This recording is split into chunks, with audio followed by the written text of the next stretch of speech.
In this video, I will show you how you can overcome procrastination and how you can actually enjoy doing the hard things every single day and ultimately unlock the flow, right? So by the end of this video, you will have everything that you need to actually do that. And yeah, without further ado, let's just dive right into it. All right, so a little backstory so you can understand these concepts better. It all started for me when I was younger and I was very passionate about playing computer games like Sims and Minecraft, right? And I used to spend hours upon hours playing it without even knowing what the time was, right? And I was playing with my friends and it was a very good time back in the day. And I was in a complete flow, right?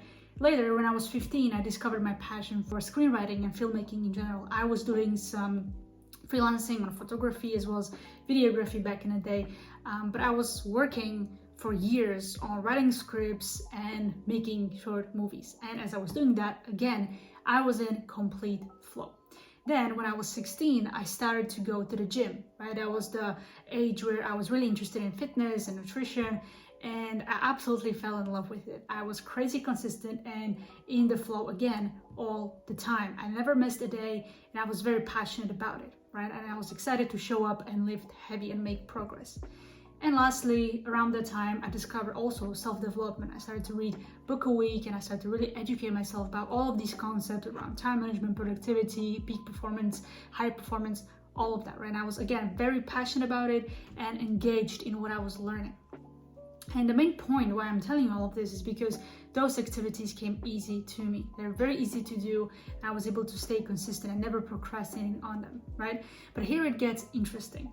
I couldn't replicate that type of engagement and flow when I was starting my first business back in 2019, right? Especially beginning of 2020 when I started my e-com agency, right? There was lockdown and I had really hard time to actually replicate this behavior to my business. And it actually made me think like, what are those common patterns between those things and activities that I was doing when I was younger and how I can replicate it to make business enjoyable and easy for me as well. Right, so in this video, I'm going to give you those 4 principles that helped me and also explain and give you the real business examples on how you can apply this for yourself. So the first principle that is common among these activities and common in general when it comes to cultivating flow and focus and overcoming procrastination is principle number 1, which is making your work satisfying.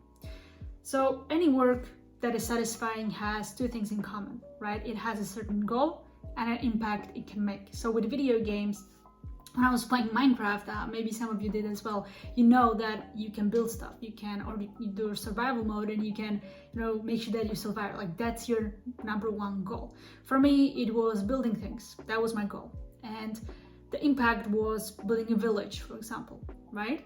So when you do something, you can make impact. That's the whole point of games.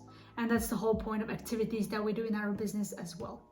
And because of that principle, you can get easily in the flow by just simply having a clear goal and an impact the goal can make, which is like an outcome, right? So for example, when we take a look at the business world, we take a look at inputs and outputs.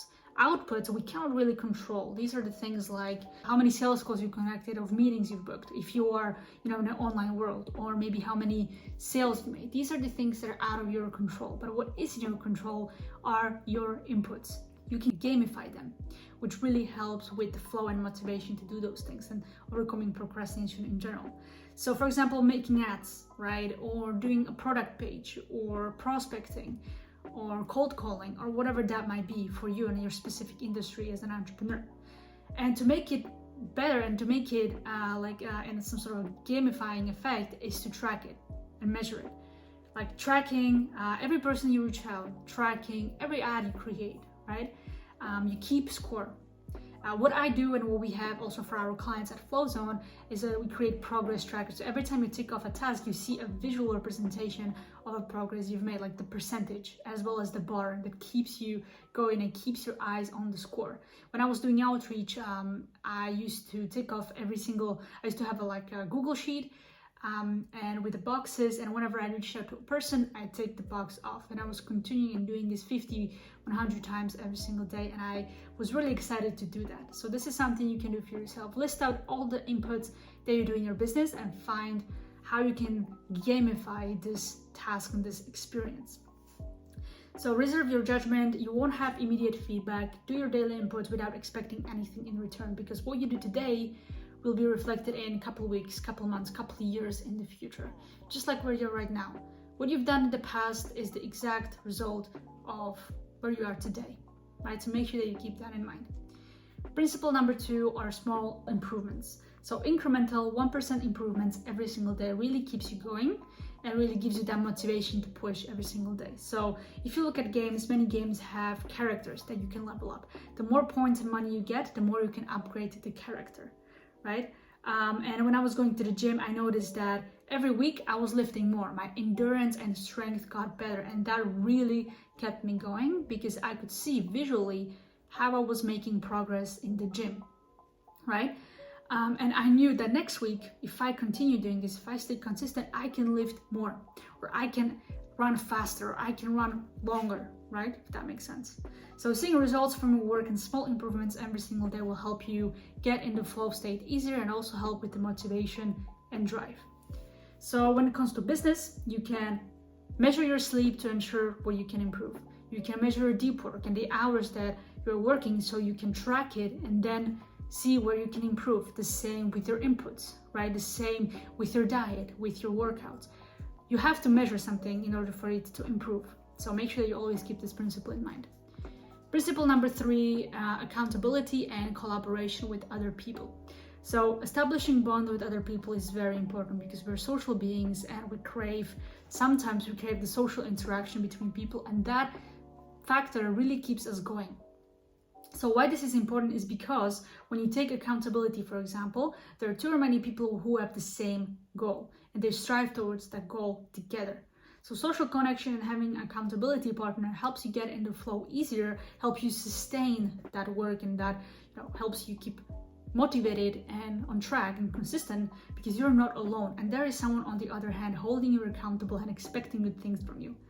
Right? So business example, again, have an accountability partner. You can find one online in communities, or you can join paid communities like what we have at FlowZone as a part of our hybrid model, done with you, done for you model. We have a community of entrepreneurs, and I personally hold my clients accountable for a minimum of 6 months to make sure that they never procrastinate on their task and they have that social connection and the accountability as well.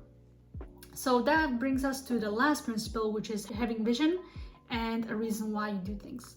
So if you don't have a vision of where you're headed, you will likely procrastinate.